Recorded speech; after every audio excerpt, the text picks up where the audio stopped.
Thanks for staying with us. Let's bring you some more national and state news. In the big news on the 2G scam probe today, CBI officials grilled Reliance Communication boss Anil Ambani for 3 long hours, and that was at the headquarters in the capital.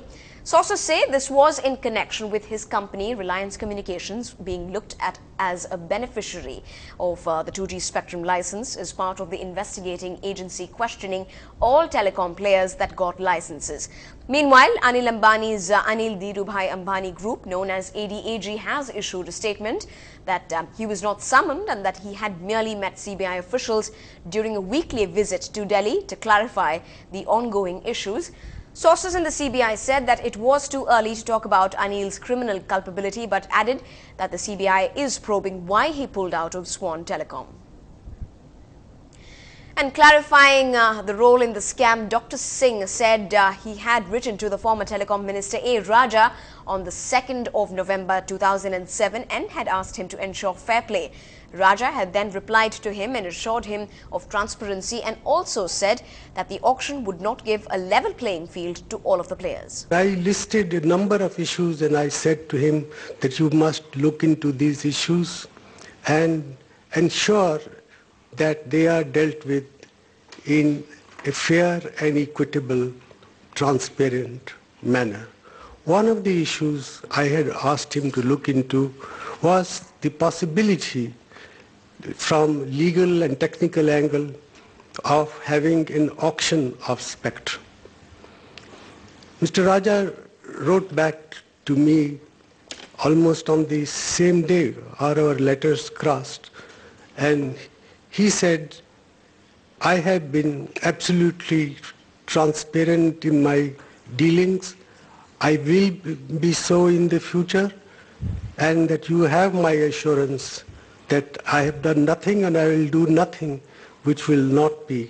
Why I did not proceed further with this matter of pricing of spectrum, because if the Ministry of Finance and the Ministry of Telecom both agree and they have the obligation in terms of the cabinet decision of 2003 to decide that matter, and also since TRAI is a expert body, Telecom Commission has experts.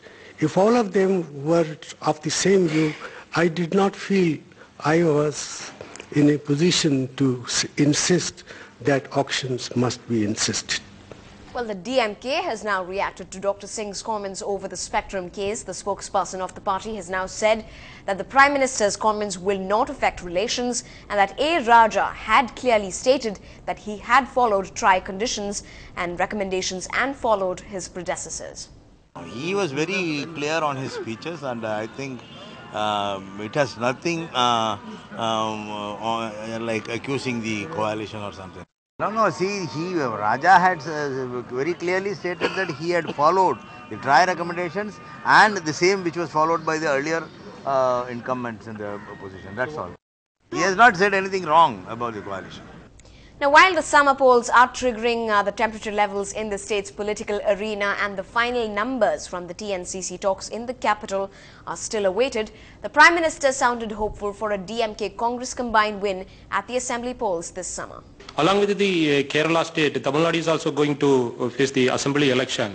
What is your assessment on Tamil Nadu election?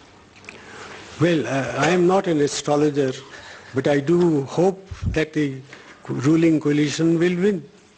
Now, every student's dream is to join a very good college and land into a good job with a fat pay package. But is it as easy as that? What about those students who are first-generation learners? Who will play mentor to them? Pratiksha Ramkumar tells us about the hurdles faced by these students and some solutions as well. Tamil Nadu saw 78,000 first-generation schoolgoers joining colleges across the state in 2010.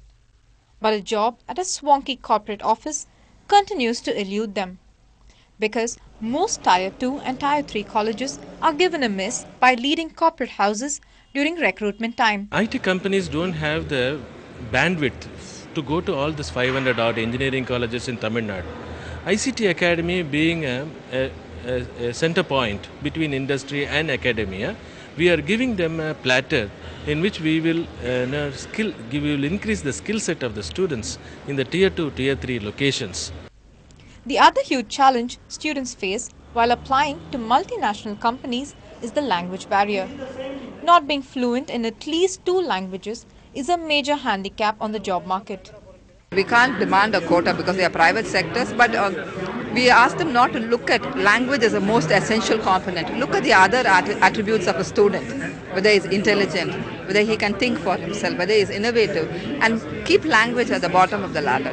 And building that crucial bridge between students and the corporate sector is the ICT, which trains students in soft skills, and other private players in education who are also looking at new skill enhancement software. Even students of big towns or C-class towns can aspire to be working in an Infosys or a Wipro.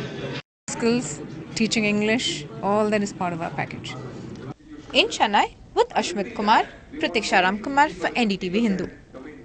Now, India consumes 700 tons of gold. India owns 11% of gold on the planet. 50 crore people purchase gold in one form or the other. And the masters of the financial world are readying to profit from India's fetish for gold. India's largest mutual fund group launched the first systemic investment plan, or the SIP, in gold. The money will be de-channelized strictly for buying gold and no speculation about that. Interestingly, unlike investing in mutual funds, this SIP will not require a demat account. Meanwhile, promoters are hard-selling features such as exemption from wealth tax and exploiting wholesale prices of gold to attract potential investors. And even as this SIP arrives, there is already speculation of other mutual fund majors developing similar products. Up ahead on the bulletin, Ndtv-Hindu connects you to the superstar magic once again. Make a special wish for Rajinikanth, who is shining even brighter today.